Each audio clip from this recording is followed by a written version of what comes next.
Welcome back to the Bridging the Gap series, where we talk to different industry experts about just any topic bridging the gap. But today we're talking about artificial intelligence and industrial automation. We have a great guest lined up once again for the third time in a row. We're going to have him on another time in the future, Jeff Winter. Who is an expert in digital transformation, Industry 4.0, artificial intelligence. But before we talk about Jeff, let's talk about ourselves, because what's really important in this series is Tyler and Gary. I'm one of the hosts. I'm Gary Cohen.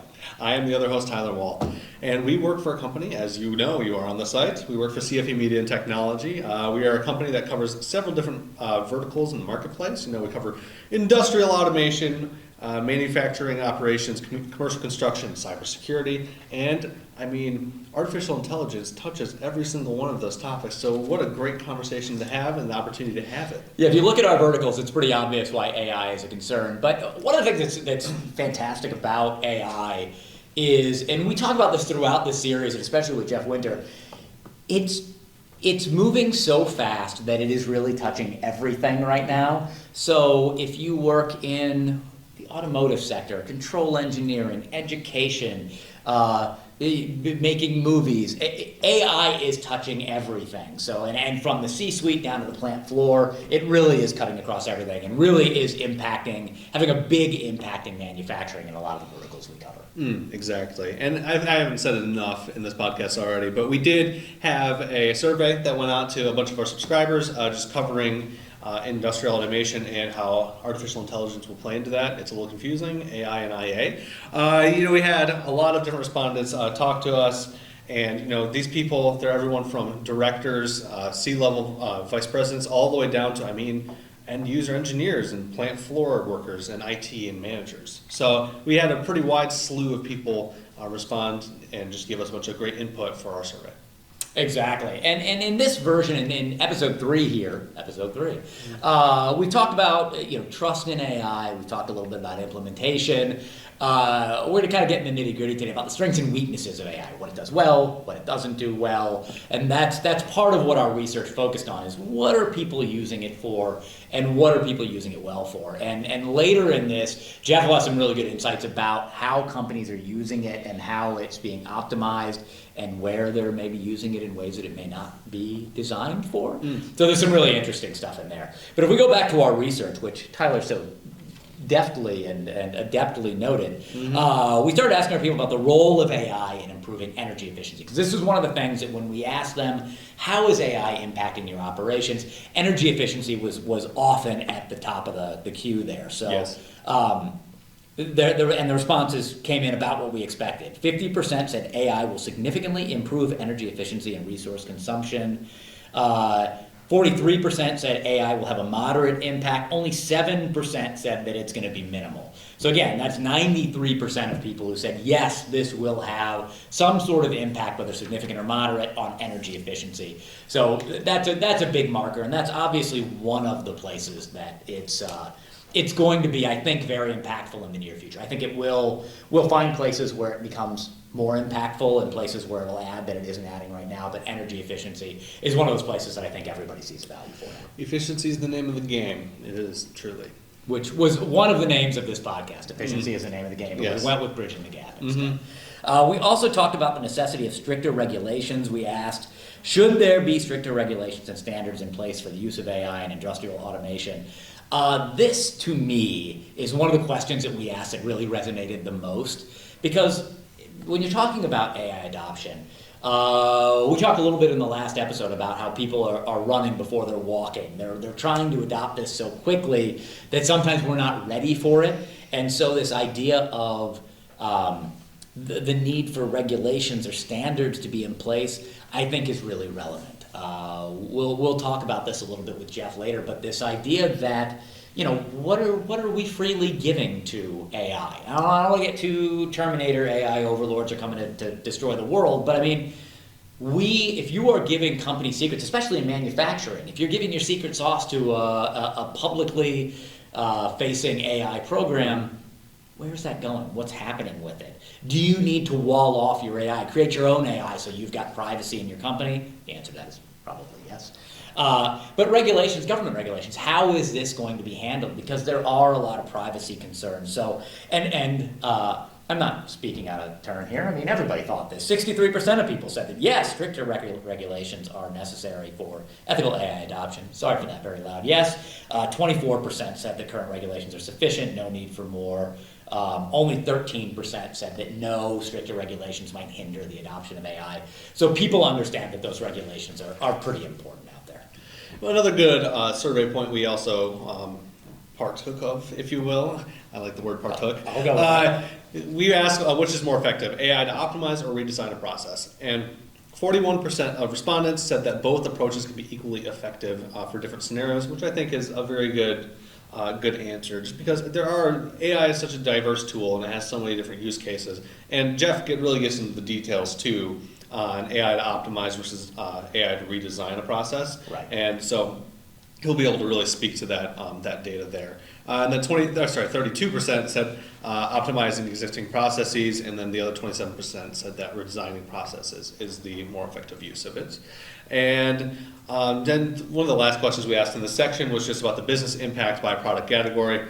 I mean, the process discrete or visionary system sensors, that was one of the higher product categories to change with a major impact, followed by design, analytics, PLM, ERP, MES systems is also up there as well. So the general understanding too, though, is that it's going to affect all of them, no matter what. So it'll just vary a little bit from category to category, but just be on the lookout for AI as it comes into your territory and your position. Absolutely. And the next time you see Tyler and I sitting here, there will be another dapper young gentleman sitting right there, Jeff Winter. Let's go ahead and bring him in. Yes, we shall.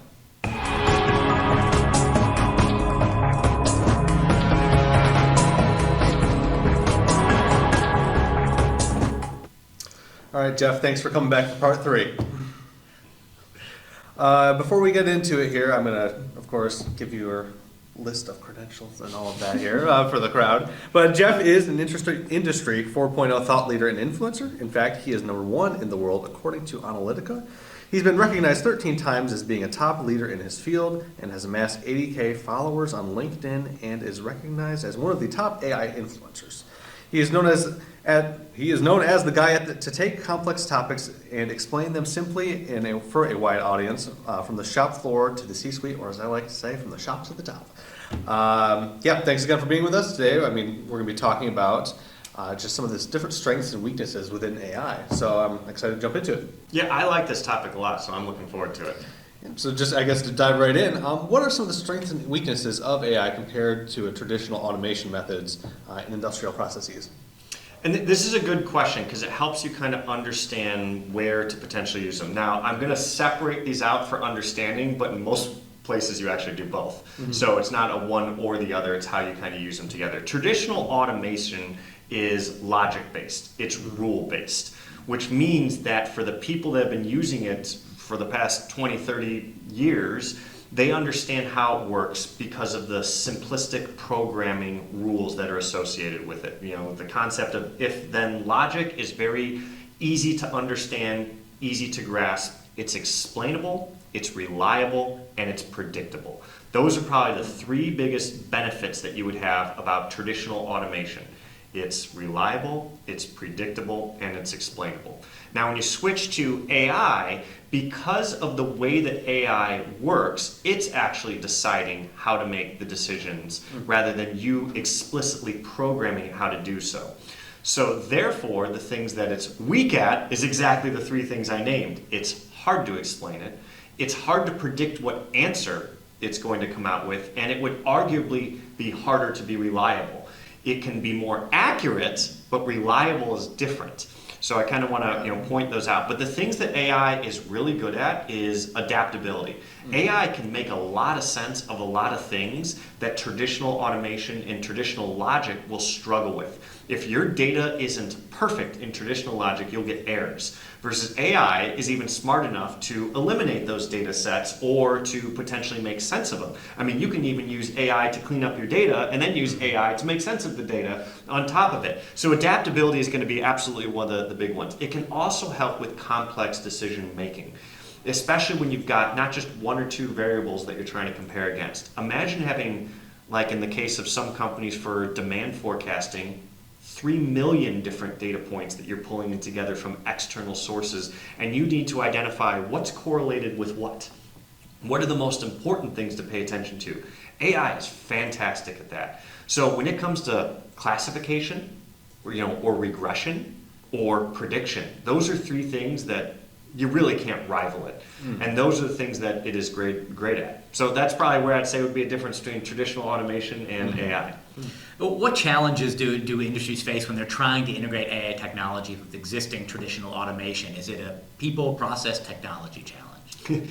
It's actually not the technology challenge in general. You're going to find that talent shortage is going to be one of the biggest things. Because if you look at the speed at which AI has taken off, the world hasn't been able to adapt to that. I mean, think of how long it takes, your education to adapt, from high school education to college education, to make sure that the industry is prepared for a lot of these technologies. So we're just not ready yet. I mean, if you were to go search for the top jobs in demand right now, the most unfilled are related to data science, computer science, and AI, specifically where it's called out. So we just can't find the people. Now, if you look at traditional automation, myself included, I grew up in a PLC programming environment.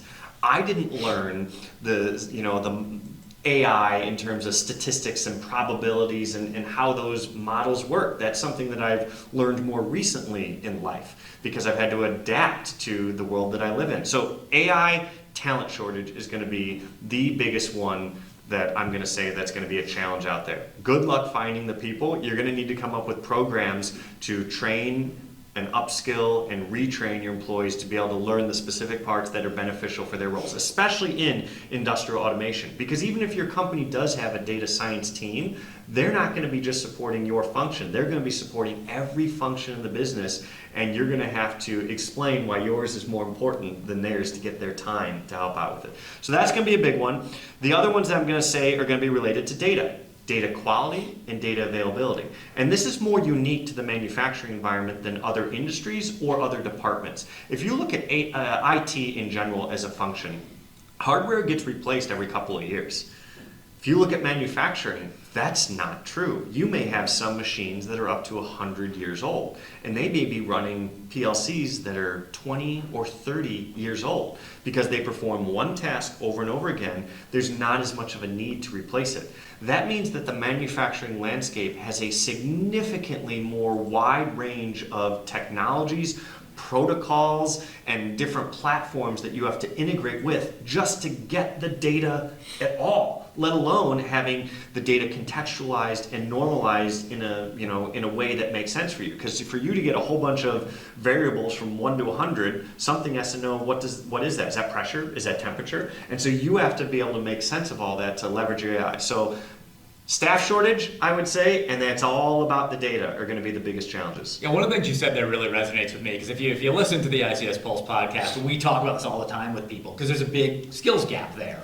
And one of the things people keep telling us is, train your people, upskill, train, stop looking for the unicorn that has all these skills, teach the skills, which will help close that gap a little bit. Absolutely. So how do the ROI calculations differ when considering investments in AI versus traditional automation for these industrial processes? So it's an interesting way you phrase that, because as a concept, I would say the ROI is the same on any technology adoption. It is a measure of, did you get the investment or more than you were hoping out of what you spent on it? That part would conceptually be similar. However, I don't also think that they're mutually exclusive when you're trying to compare AI versus, we'll say, traditional automation. And here's the reason why I say that. And then I'm going to get into some differences in how you actually can measure it more effectively. So if you look at the first part, traditional automation is about the reduction of human intervention in processes. And it requires a big investment in physical stuff that you're doing it to replace humans in what they're physically doing. AI is software, and so it's not actually being compared in the same environment. AI being a software, it usually has to control or integrate with something, which means the companies that are more automated are going to be the companies that can better take advantage of AI. You can't improve your processes if your processes aren't automated. So that's going to be one aspect if you're looking at kind of how you're evaluating the overall success, is they shouldn't be mutually exclusive. They should be looked at as how can we take our automation process today and make them better through the use of AI because we have all the controls in place. They are automated. They're not manual processes. Now, the one thing that makes AI differently, and this isn't unique to AI, it's just more compared to traditional automation projects, are CapEx. They're large, expensive projects, upfront costs that then have a minor cost from a maintenance standpoint, and they're a big investment one time. AI and a lot of technologies today that are especially running in the cloud are now as a service. They're subscription. That completely changes the way that ROI is graded based off of how you're paying for it. You may spend $1 million on a new machine, and then you may spend $100 a month on your use of AI for predictive maintenance or process optimization. And part of the reason why those models are different is because a typical machine that automates something one time won't change very much at all unless you have people come in and completely reconfigure the machine. But AI being one that it can change so rapidly, you prefer a subscription model so that the company that's providing you those insights can update them, in some cases, like our own company, every week or two, that we're updating the AI models and how you're using it. So you want something that's more current and that you can take advantage of all the changes that are occurring. So it changes the way that you grade it. It still ultimately gets back to, is this technology helping with your business outcomes? Because I'm going to say ROI has huge ROI when you use it appropriately. But I would also argue automation has huge ROI when you use it appropriately. So what are some common ways people should be measuring ROI for an AI-enabled system? So this is where you need to look at how you're actually going to be grading the outcome of the success. And I alluded to this in one of the earlier podcasts that we had, is around the people that are actually running the AI projects are not the same as who are traditionally running your automation projects. Automation people have a good understanding of programming and the ability to, I'm going to say, automate. What they don't usually have is data science, computer science, and AI model training, which means that they need to pull in the IT team or consultants to help with that. And usually part of how they're graded is how effective the AI model is itself. Its accuracy, its predictability. And so if you're leaving it up to them, they're going to state, look, at my model is 97.2% accurate. And you may look at it and go, but it didn't improve our productivity. So you need to look at the productivity, because you may have a model that's only 50% accurate, but still improved your productivity by 30%. Is that a success? So this is the difference between how you grade the success of the initial the initial install, the AI KPI, and then how you grade its success and improvement. Your model improvement should be how you grade its success and improvement, not its initial success against not having AI. So I hope that kind of answers the question. It really should come down to the business outcomes. Yeah, absolutely. I mean, this is obviously being adopted pretty quickly and across a wide range of verticals right now. I'm going to ask you to be a prognosticator for us for a second. Given the current trajectory of AI adoption and development, how do you envision the landscape of industrial automation changing over, let's say, the next decade? So it's funny, I would say as a concept, you're going to see the industrial automation space relatively remaining the same in terms of the automation, like I said, of processes. What you're going to see is the infusion of a lot of the Industry 4.0 technologies into that process, whether it is artificial intelligence, blockchain, digital twin, IoT, quantum computing, any of this stuff that's coming out, you're going to see its infusion into the physical automation processes that are out there. In fact, there's an interesting study that was actually conducted by Microsoft and Intel last year around smart factory initiatives. So companies that were focusing on just making a smart factory. And what they show is the top investment areas over the next 3 years. Number one was process automation, and number two was condition-based monitoring. I would argue that those are Industry 3.0 initiatives, which means that people are realizing I can't take advantage of all this cool technology out there like AI if I don't have my processes optimized, or the ability to automate them and my ability to monitor them. You need to have those in place. So we're actually seeing a chunk of the Industry 3.0 market increasing solely because of the vision of Industry 4.0. And so it's actually causing more spend in automation, in addition to a massive growth in all the cool new Industry 4.0 stuff. Gotta walk before you can run. That's right. Well, thanks again for sitting down with us to talk more about the strengths and weaknesses of AI, and we definitely can't wait to talk to you on the next one, hint, hint, about business impact and implementation. Looking forward to it. Thanks so much. And there you have it, folks. That was Jeff Winter on some of the strengths and weaknesses of AI here on our Bridging the Gap series. A lot of interesting stuff there, a lot of insights, and this is the one. Well, all of these have been fantastic. Let's be honest, all of these have been fantastic, but this is the one that I was really looking forward to because I wanted to get into the strengths and weaknesses of AI. Because I think that's relevant for a number of reasons. Number one is because we are adopting this so quickly, as we've said 47 to 48 times at this point. At least. Sometimes we're using it for things that maybe it shouldn't be used for. Sometimes we're not using it for the things it should be used for. So really diving into the strengths and weaknesses, I think, was an important topic here for us. It really was, and I liked one of the answers he gave when we were talking about the risk factors briefly. He was talking about data privacy. I mean, especially in this year of our Lord 2023, data privacy is definitely more important than ever before. And I mean, I'm going to use just ChatGPT as an example. If you're putting in sensitive data, whether that be client data, personal data, whatever, don't put your social security number in there, but if you're doing that, don't do that. We don't know what's happening with this. We don't know where it's going, so it's best to just assume that other people will somehow have access to it, or whatever the company is, in this case, generative AI. That's not what they're called, OpenAI, will have access to it. So just, in terms of data privacy in that regard, being conscious of what you're putting into ChatGPT and what that means for you. And then also in just regards to making sure it's secure. I mean, cybersecurity, as we love to talk about, is a pretty big concern as it comes to more new technologies that are coming out, just because they tend to be a little more vulnerable. And data privacy in that regard, as you're putting in all this sensitive information, if you're doing so, it's just another vector for threat actors to get to it. It really is, and that's why when he talked about should companies be walling off their AI, I mean the answer to that is yeah, they should be, especially if you're dealing with anything where privacy is a concern. Legal, medical, manufacturing, all of these things, because as you saw, as ChatGPT, and we'll just use that one as an example, jumped from 3.5 to 4.0, now you can put a document in there and say, analyze this for me. So, okay, great. So I want to give, I'm a financial analyst, I want to put all my client's financial information in there, and I want it now analyzed by ChatGPT. I am handing OpenAI my client's financial information, so you've got to be really careful about that privacy impact. Yes.